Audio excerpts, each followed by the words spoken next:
My dad yelled at me and said I wasn't important anymore. He didn't want me in our house ever again. My fiancé John backed him up. I left home crying right after finishing high school. My name's Amy. Now I'm 36 years old and work as a farmer. It's been 18 years since I left home. I've spent more time living my own life than I did with my family, and that makes me feel emotional. We used to live in a city. My dad worked in an office and my mom stayed at home. We were a family of 4, including my older brother. My parents always favored my brother because he was the firstborn. He got better food and fancier presents. He'd brag about it and make me feel small. Sometimes I felt really lonely and wished for attention, but my parents never changed, so I stopped trying. The big change in my life happened during the summer of my second year in high school. My brother was busy studying for a tough college entrance exam, hoping to get into a really good university. His practice test scores were bad, so he was always stressed out and took it out on me whenever he could. My parents treated him like he was fragile, being super careful with him, while I got stuck with all the household chores that left me no time to study.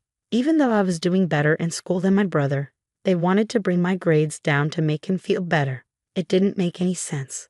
Around that time, one of my teachers told me about a program where students could go experience life on a farm for a few days.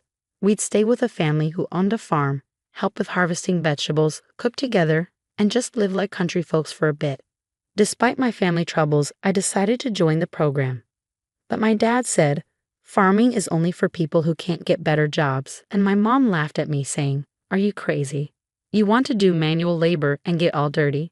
But I didn't listen to them and used my own money to sign up. It was the first time I stood up to my parents, and it turned out to be a great decision. For me, who really wanted love from my family, it was an amazing experience. Working outside in the fresh air of the countryside felt so good, and I finally felt the warmth of a real family. The oldest son in that family, John, was just a year older than me, the same age as my brother. But John was nothing like my brother. He was kind but strong, got along well with his parents, and treated me nicely too. John's parents were really gentle, and even though I was only there for 3 days, I cried a lot when it was time to leave. John's mom cried too, and she said, "You can come back anytime." I promised I would. They said they didn't use their phones much, so I started writing them letters regularly. Before long, John started writing back more often, and it turned into like a diary we shared, and we started dating. It was a pure long-distance relationship without even a single kiss. After my brother didn't get into his first-choice university and ended up in a lower-ranked college, it was my turn to apply for college. But my parents wanted me to get a job instead of going to college. They said it was because girls didn't need education, but really, I think they didn't want me to go to a better college than my brother. Since my time on the farm, I dreamed of being a farmer. I could have become one without going to college, but John was in college, so I decided to go too and study a new kind of farming. Even though my parents and brother tried to stop me, I worked hard every day towards my goal. But when I passed the entrance exam for university, my dad got really angry and said, "Are you a girl trying to go to a better college than your brother?" My mom said, "We don't have money to spend on you. Your brother needs it, so you should work and bring money home." My parents' hurtful words left me feeling alone and sad, and after a big fight, I decided to cut ties with them completely. John came to get me from home, and his parents, who were now my in-laws, helped pay for my college. I ended up going to college, and 4 years later, I married John. I didn't speak to my parents or brother during college, but when my in-laws said, we should at least tell them about the wedding, we went to my childhood home for the first time in 4 years. It was summer, after graduation, and a busy time for planting, so we couldn't visit earlier. We all had tanned faces from working outside, but my parents and brother made fun of us. My mom asked, "How old are you now? You must be poor to work outside and get so dark." I felt so embarrassed. "Please stop, Mom," I said quietly, but she didn't listen. My brother smirked and said, "Smart people like me make money with our brains. If you're stuck doing manual labor, it means you're not very smart." I felt sick, and my in-laws' smiles disappeared. My husband spoke up, saying, "We're proud to be farmers, and we work hard." My dad laughed in a mean way and told me, "From now on, you're a stranger to us. You're marrying a farmer who works hard for a living. We're going to pretend you don't exist. Don't come to us for money. We don't want to see you anymore." At 18, I already felt like I didn't belong. so his words didn't surprise me. But it still hurt, especially with my in-laws and John looking at me with sympathy. I cried quietly on the way home, deciding to forget about my family. Time passed quickly, and 18 years went by. The hurt started to fade. I had 2 kids and a busy but happy life. I almost forgot about my parents and brother until a cousin told me my brother was getting married. We were close, and we kept in touch even after I got married. I once sent them rice from our farm, and they liked it, so we stayed in touch and talked on the phone once a month. My cousin mentioned we could catch up at the wedding, my cousin said. But I hadn't heard anything about the wedding from my parents or brother. Well, since we're not talking, I wouldn't know. I heard they're building a new house. I wonder if it's done. It seemed both my parents and brother planned to move after the wedding. My cousin knew about the problems between my parents and me, but they probably assumed I'd still show up at important family events. After the call with my cousin, I impulsively called my mom's cell phone. But all I got was a message saying, "This number is no longer in use." I tried calling my father next, but got the same automated message again. Did they change their numbers? I didn't have my brother's number, so I couldn't call him. With shaky hands, I dialed the landline for our family home, and someone picked up. "Hello." It was my brother. "It's Amy. I heard you're getting married and moving." I started to congratulate him, but he interrupted me. "You don't need to do anything. You, a farmer, a stranger to me, don't call me," he yelled before hanging up. I tried calling him back, but I was already blocked. It was so harsh. No matter how much he disliked me, we were still family. It hurt to be rejected like that. Seeing how upset I was, my husband asked gently, "What's wrong? What happened?" I couldn't hold back my tears as I told him about the conversation. Both my husband and my in-laws were furious, as if it had happened to them. "Your home is here, Amy, your family to us." My mother-in-law comforted me. Her words brought tears to my eyes. I wish she was my real mom. She cared about me more than my own mother did. My father-in-law also reassured me, saying, "You're happy now. That's what matters.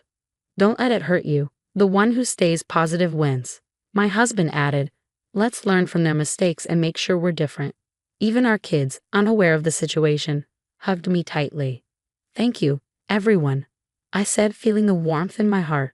I realized how happy I was even without the support of my biological family. But things changed dramatically when my business was featured on national TV. My in-laws were big grain farmers in the American Midwest. They grew lots of fruits and veggies, but some didn't meet standards. I studied food business in college and figured out how to sell the produce that wasn't perfect. I started an online business selling jams, juices, and pickles made from those fruits and veggies. With support from the local farmers union, my business became a hit. Moms loved our safe, homegrown food, and seniors enjoyed the homemade pickles. I hired young women who, like me, married into farming families and unemployed young people. The business grew to $5 million. Our success story got covered on TV. After the TV show aired, we were bombarded with calls from all sorts of people. We got orders, questions, offers for deals, and requests for interviews. Both the company phone and my personal cell phone wouldn't stop ringing. So when I got a call from an unknown number, I answered without thinking. To my surprise, it was my brother.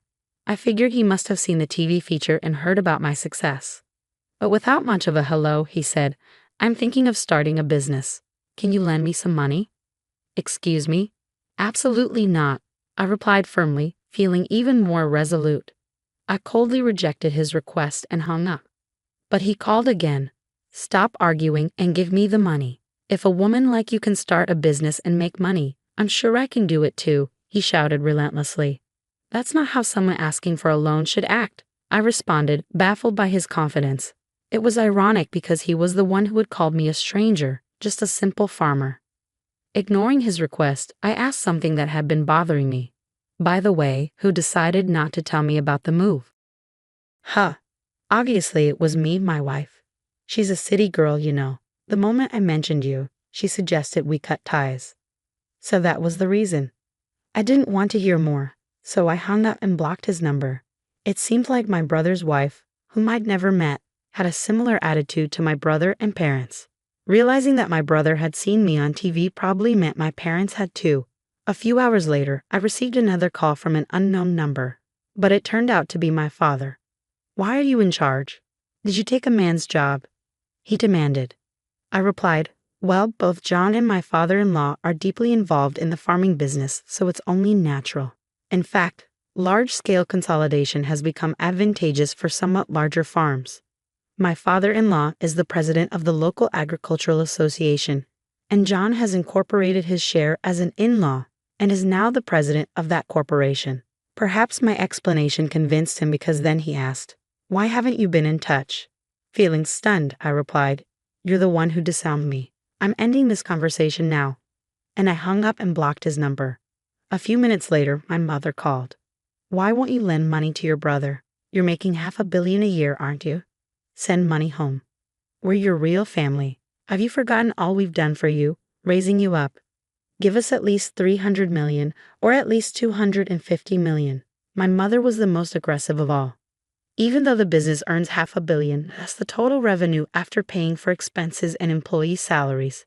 I barely have anything left over. I exaggerated a bit, and my mother instantly shot back, you're lying.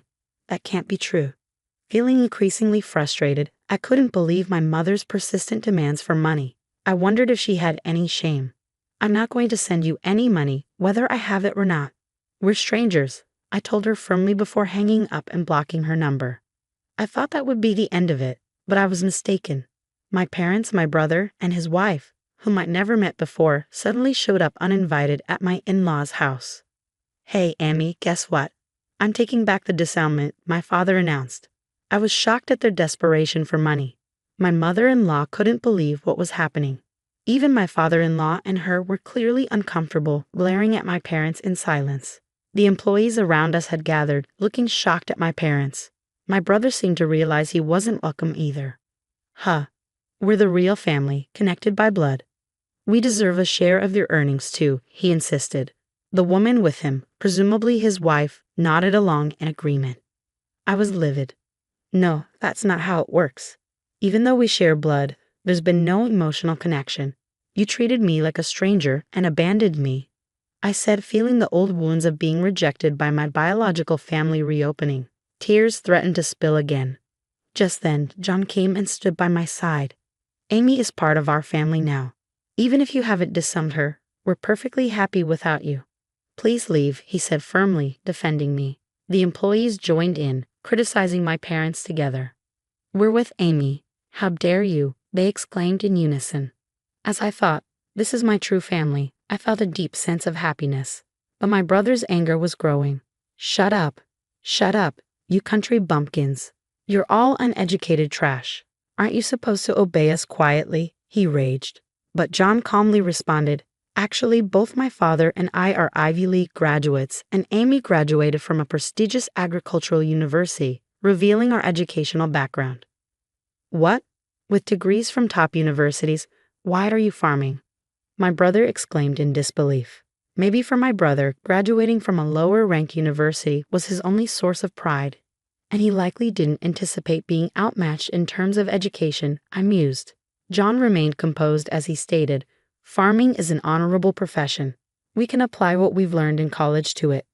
I couldn't contain my laughter at the absurdity of it all. Brother, you've been bested by John in every way. I chuckled, feeling a sense of relief wash over me. Realizing I had been too fearful of my brother and parents, I spoke up firmly. Let me make this clear one last time. We are strangers now. Pausing briefly, I adopted a polite tone. Therefore, I cannot lend or give money to strangers. Please leave. If you cause trouble or act violently, I will call the police and take legal action. I asserted our separation unequivocally. My in-laws and husband moved closer to me, ready to shield me from any harm my parents and brother might try to inflict. I was deeply touched, feeling genuinely cared for. The employees also joined in, shouting at my parents, "Get out of here. Go home." My parents, brother, and sister-in-law left with resentment in their eyes, unable to argue further and only able to retreat. Later I heard from my cousin that my brother and parents tried to get rich quickly by starting a business with borrowed money instead of asking me. But their arrogance led to a major failure. Now they're on the brink of bankruptcy, but I've cut ties with them, and I have no intention of getting involved anymore. As for me, my work is thriving, and I'm surrounded by my true family, supportive in-laws, a loving husband, and wonderful children. I'll cherish each day, enjoying the happiness of life.